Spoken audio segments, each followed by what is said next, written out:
Welcome. This is 30 Minutes of Truth for Life with Pastor Poole, pastor of the Bethesda Baptist Church located in Muskegon, Michigan. Join Bethesda each week on this station as we meet the challenge of change through Truth for Life. And now, Pastor Poole.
Share with you for just a few moments today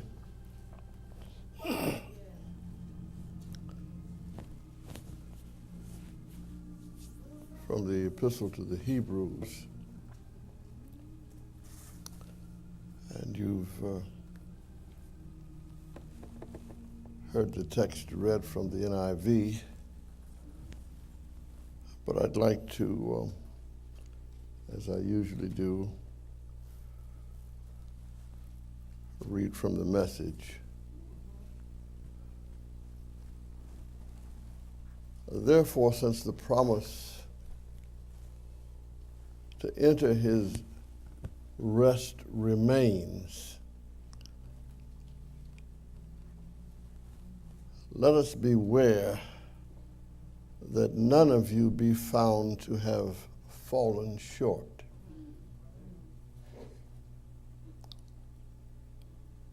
For we also have received the good news just as they did. But the message they heard did not benefit them, since they were not united with those who heard it in faith.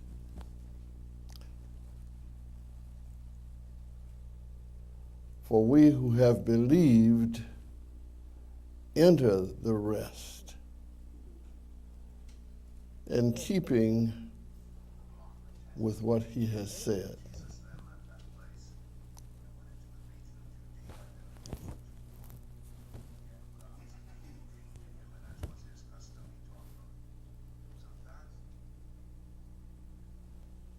So we want to read that once more, a portion of it. But the message they heard did not benefit them, since they were not united with those who heard it in faith. Did you get it? Let's read it one more time. But the message they heard did not benefit them, since they were not united with those who heard it. What? In faith. For we who have believed enter the rest, in keeping with what he has said. So I swore in my anger, they will not enter my rest, even though his works have been finished since the foundation of the world. For somewhere he has spoken about the seventh day in this way. And on the seventh day, God rested from all his works. Again, in that passage, he says, they will never enter my rest. Therefore, since it remains for some to enter it, and those who formerly received the good news did not enter because of disobedience, he again specifies a certain day, today. He specifies this speaking through David after such a long time. Today, if you hear his voice, do not harden your hearts.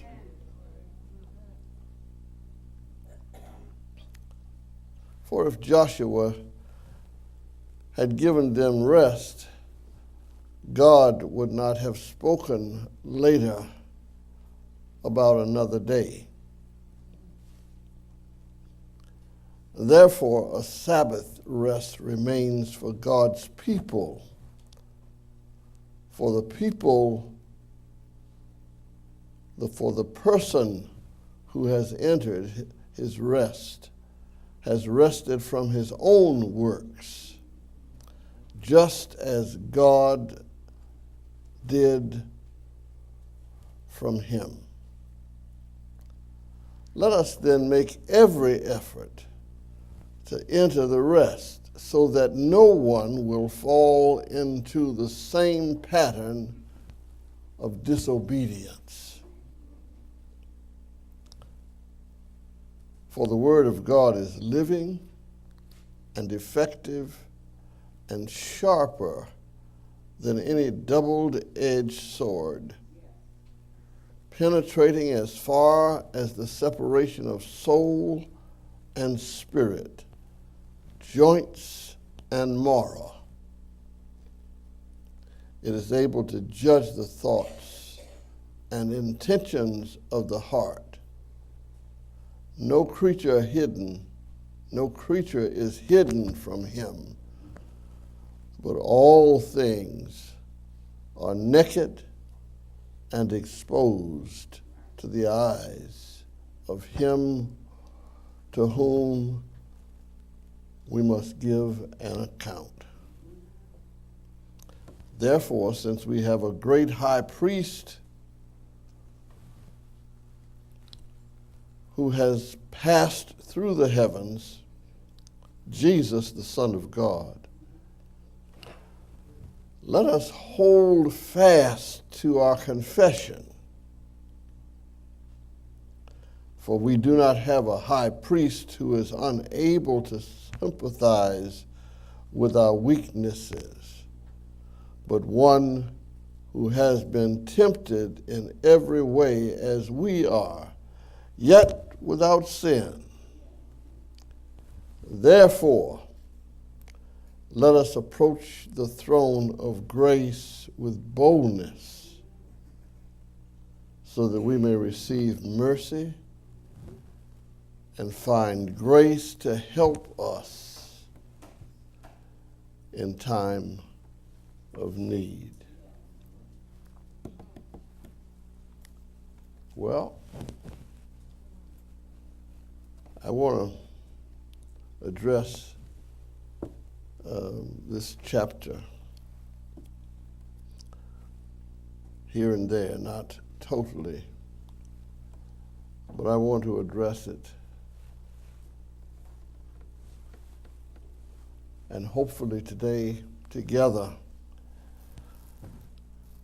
we can have a new surge of energy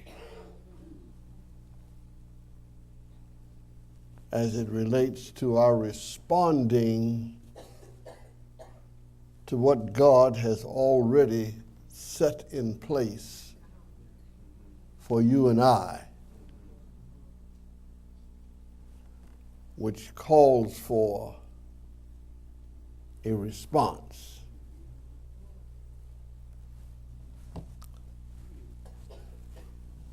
Now, the title of the sermon today is God Ain't Joking.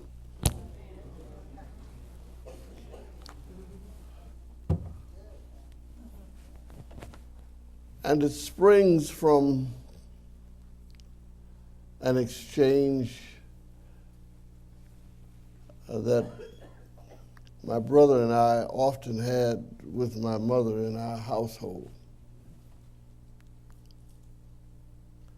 She'd tell us some things and let us go that day, and she'd give us some orders for when we got home for school, how we should act, what we should do, what she should find when she returned.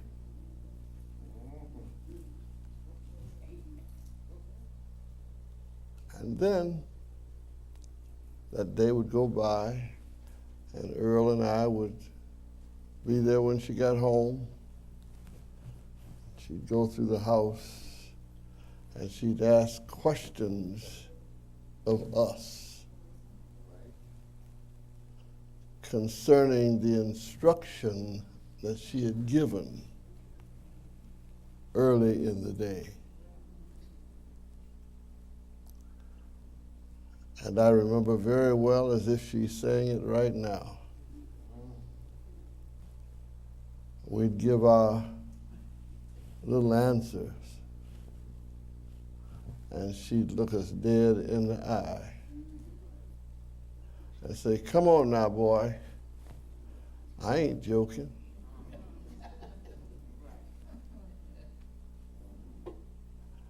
And what she was saying was,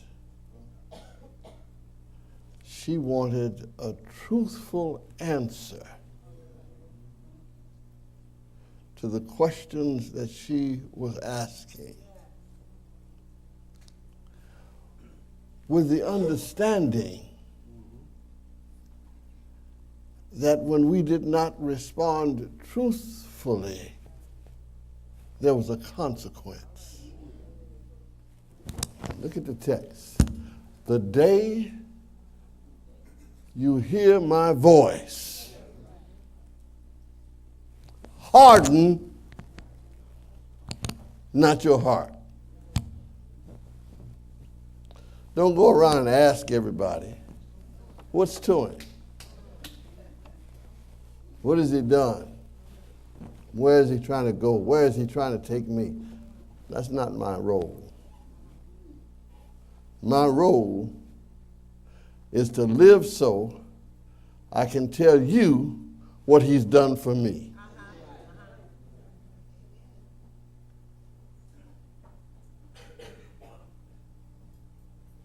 I can tell you what he's done for me. I don't have to go whistle and look for somebody to come and bring a message about who God is. I can tell you who he is because I know what he has done for me. This is a personal matter. This isn't something that we're wondering about. Has he done anything for you? Do you have anything to say about what he has done for you? Did you go somewhere and hide after he did it? Or did you, I'll tell the world what the Lord has done for me. I don't have to be ashamed. I'm not ashamed. I've been down and out. I've been doubtful. I've been foolish. I've been selfish. I've been a non-believer. Even though I said I'm a Christian, I've been a non-believer. I'll tell you what he's done for me. In the despair of the darkness of non-believing, he shined a light.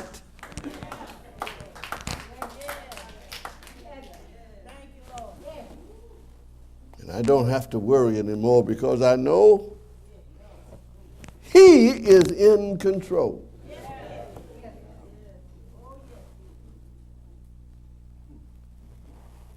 How do I know that?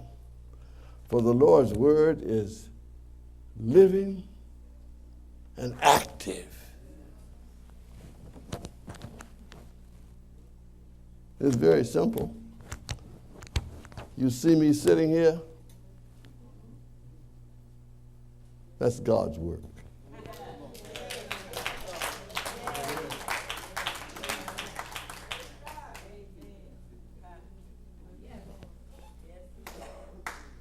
You see Sister Allen over there in that wheelchair, rolling around, smiling, going to work when she pleases?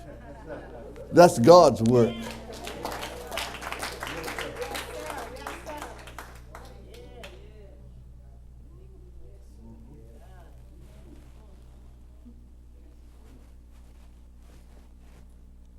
She is an example.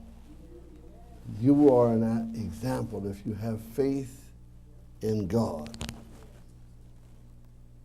that you are the Lord's work in action.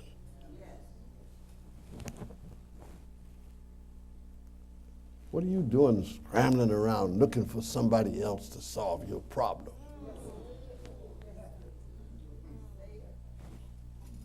God is the answer. What are you doing talking about, I'll wait and see? It's already done.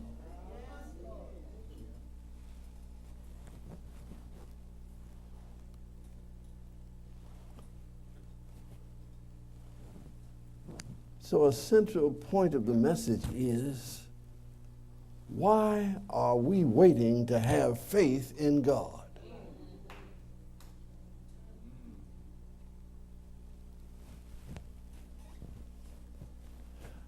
They never would have gotten into that promised land if they had just sat around talking about, I'm going to see.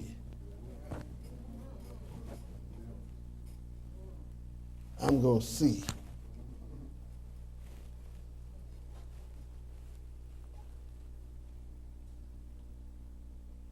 You don't even know what you're saying.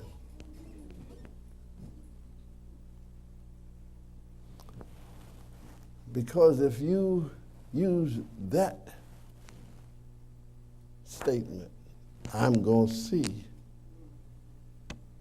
it's already evident that you are blind.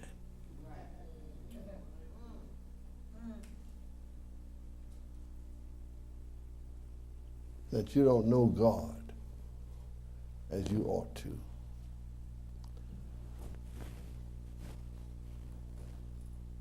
He says, the day you hear my voice,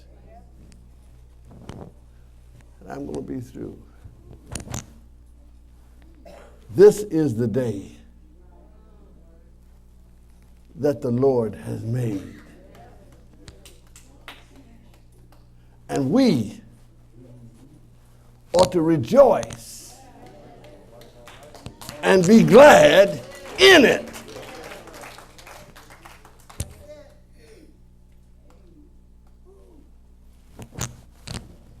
Not looking for something down the road, but right now. Right now. Rejoice and be glad in it.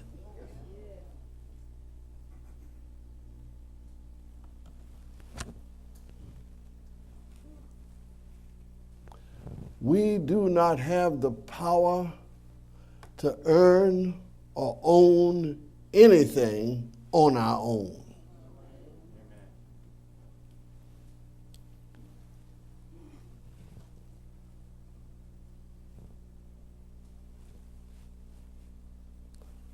We fall short.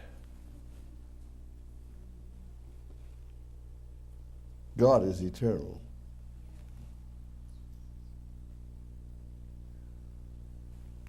And so I need to love the Lord, my God, with all my heart, with all my soul, with all my strength, with all my might. I'm going to add something to it that we need to do today. And love our neighbor as ourselves. I don't need to say, come on and meet me outside the door. I got a bone to pick with you.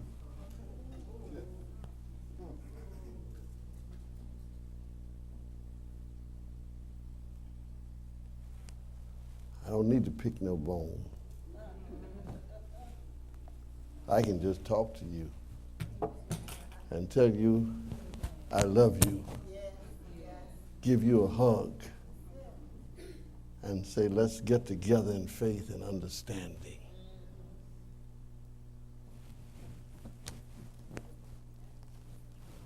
I'm about through.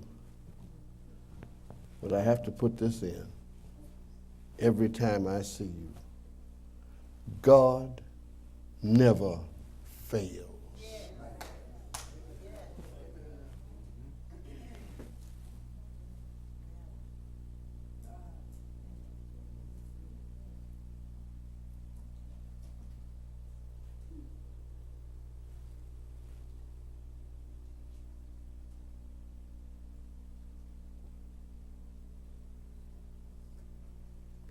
God never fails.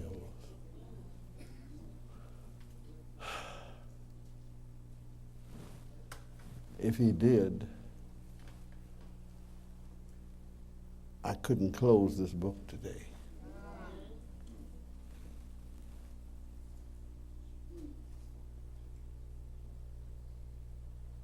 If he did, I wouldn't have any peace of mind, soul or body the rest of the day. But God never fails.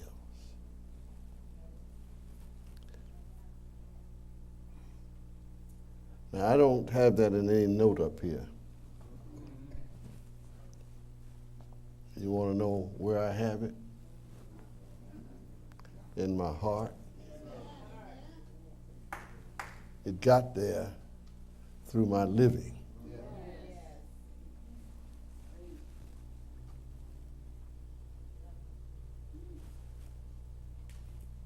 God never fails.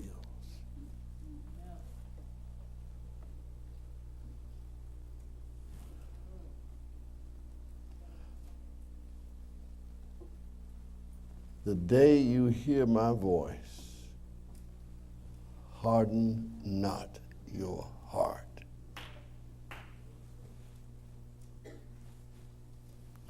I'm going to close with this. And I'm closing this way because I'm the pastor.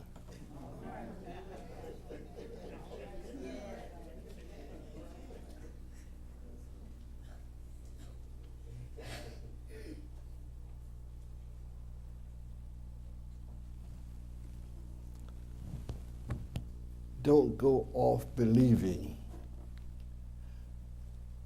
that your pastor is here only for himself.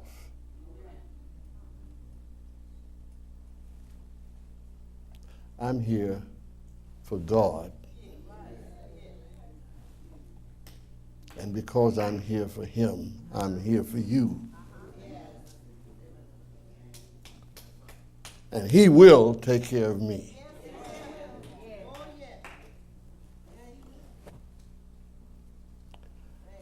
And I know that because my soul has been anchored in the Lord.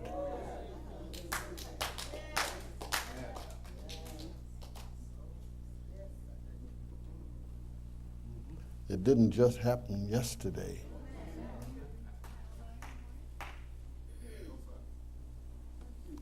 It started in the position that I'm in 72 years ago.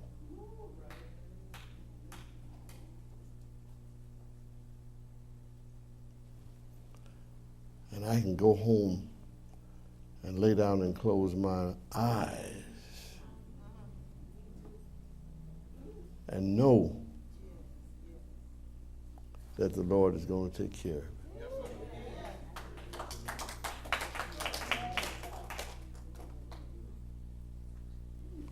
You know that song? My soul's been anchored. My soul's been anchored. My soul's been anchored in the Lord. Let's sing a little of that. Now, if your soul is not anchored, don't sing. But if you know, if your faith is of such that you know that whatever the situation is, God will take care of it. If you know that God is in charge, then help us sing. My soul's been anchored in the Lord. And then if it is, live it. This is the day that the Lord has made. Rejoice. Be glad in it. For the storm is passing over.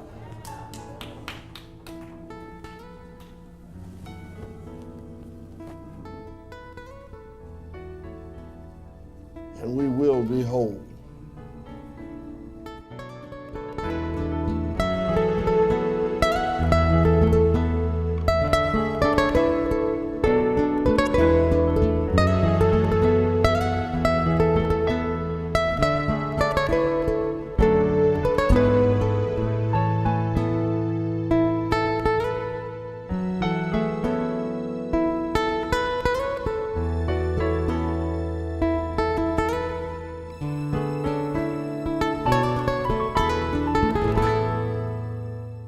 Count on Malone Media Productions for all your professional video needs. Services include sports filming and editing, professional documentaries and presentations, promotional videos and infomercials, job fair and recruitment videos, video consultation and training, portrait videos for all your precious moments, church and business commercials, as well as 4-camera wedding and event filming. Contact Cottrell Malone of Malone Media Productions for a free promotional DVD and quote.